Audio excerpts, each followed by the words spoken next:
പലരുടെയും ചോദ്യത്തിൽ വന്ന ഒരു കാര്യം സോക്സ് തടവുന്നതിനെ സംബന്ധിച്ചാണ്.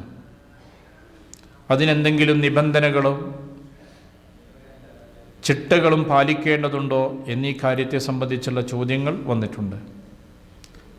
ശൈത്യകാലമായതുകൊണ്ട് തന്നെ സ്വാഭാവികമായും നമ്മളൊക്കെ സോക്സ് ഉപയോഗിക്കുന്നവരാണ്. റസൂലുള്ളാഹി സ്വല്ലല്ലാഹു അലൈഹി വസല്ലമ ഖുഫ ധരിച്ചിട്ടുണ്ട്, സോക്സ് ധരിക്കാറുണ്ടായിരുന്നു.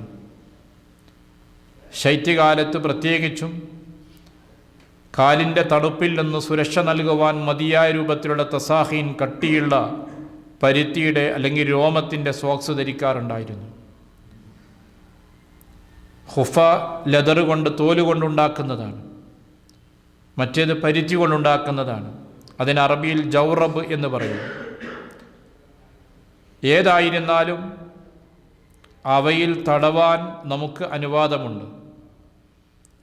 അതിന് നിബന്ധനയുള്ളത് വുളൂ ചെയ്ത് പൂർത്തിയായിരിക്കണം.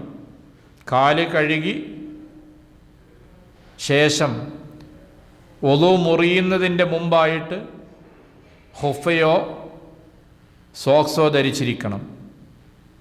പൂർണ്ണമായ വുളൂ ചെയ്ത ശേഷമാകണം ഇത് ധരിക്കുന്നത്.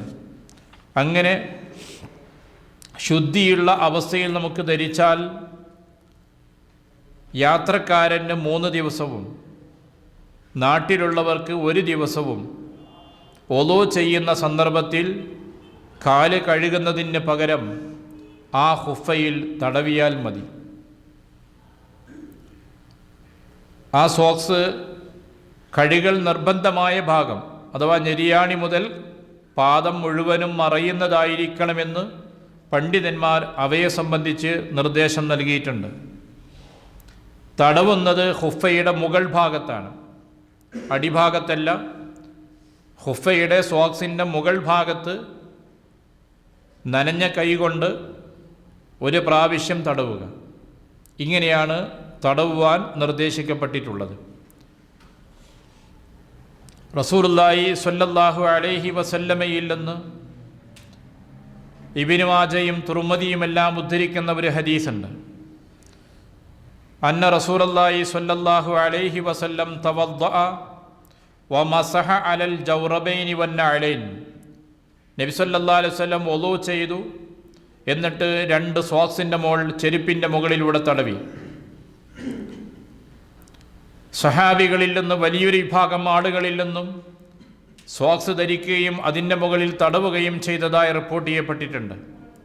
അലി ബിൻ അബി താലിബ് റളിയല്ലാഹു അൻഹു, Ibn Masud, Bara bin Azib, Anas bin Malik, Abu Umama, Sahl bin Saad, Amr bin Huraith തുടങ്ങിയ സഹാബി പ്രമുഖന്മാരിൽ നിന്നും, അതേപോലെ Umar bin Khattab, Ibn Abbas തുടങ്ങിയ ആളുകളിൽ നിന്നും, അമ്മാർ, ബിലാൽ, ഇബ്നു ഉമർ തുടങ്ങിയ മറ്റു സഹാബികളിൽ നിന്നും റളിയല്ലാഹു അൻഹും, ഇങ്ങനെ നിരവധി സഹാബികളിൽ നിന്ന് ഈ കാര്യത്തെ സംബന്ധിച്ച് റിപ്പോർട്ടുകൾ വന്നിട്ടുണ്ട്. മഹാനായ അഹ്മദ് ബിൻ ഹംബൽ റളിയല്ലാഹു അൻഹു 2 സോക്സിന്മേൽ തടവാമെന്ന കാര്യം വ്യക്തമായി തന്നെ പരാമർശിച്ചത് ഇബ്നുൽ മുൻദിറിൽ നിന്ന് നിവേദനം ചെയ്തിട്ടുണ്ട്. അതിനവലംബിച്ചത് ഈ സഹാബികളൊക്കെയാണ്. സഹാബികളിൽപ്പെട്ട ധാരാളം ആളുകൾ വളരെ വ്യക്തമായി തന്നെ സോക്സിൻ്റെ മോൾ തടവാമെന്ന് പറയുകയും അങ്ങനെ തടവുകയും ചെയ്തിട്ടുണ്ട്. സോക്സ് തടവാൻ പറ്റില്ല, ഖുഫയാണെങ്കിലേ തടവാൻ പറ്റുകയുള്ളൂ എന്ന ചില ആളുകളുടെ വാദത്തെ ഗണ്ണിക്കുകയും ചെയ്തിട്ടുണ്ട്.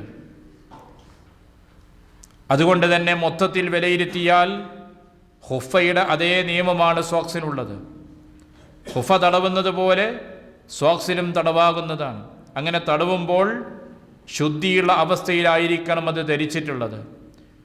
കാൽപാദം മറയുന്നതാവണം. സോക്സ് ധരിച്ച ശേഷം അത് അഴിച്ചാൽ പിന്നെ തടവേണമെങ്കിൽ വീണ്ടും പൂർണ്ണമായ വുളൂ ചെയ്തിരിക്കണം. സോക്സ് ധരിച്ചു, എന്നിട്ട് റൂമിലെത്തിയ ശേഷം സോക്സ് അഴിച്ചു വെച്ചു. രണ്ടാമത് സോക്സ് എടുത്തിട്ട് വുളൂ ചെയ്യുമ്പോൾ സോക്സ് അഴിച്ച് കാല് കഴുകണം. അഴിച്ചാൽ തടവാനുള്ള അനുവാദം അവസാനിച്ചു. അത് യാത്രക്കാരൻ്റെ 3 ദിവസവും നാട്ടിൽ താമസിക്കുന്നവന് 1 ദിനവുമാണ് നിശ്ചയിക്കപ്പെട്ടിട്ടുള്ളത്.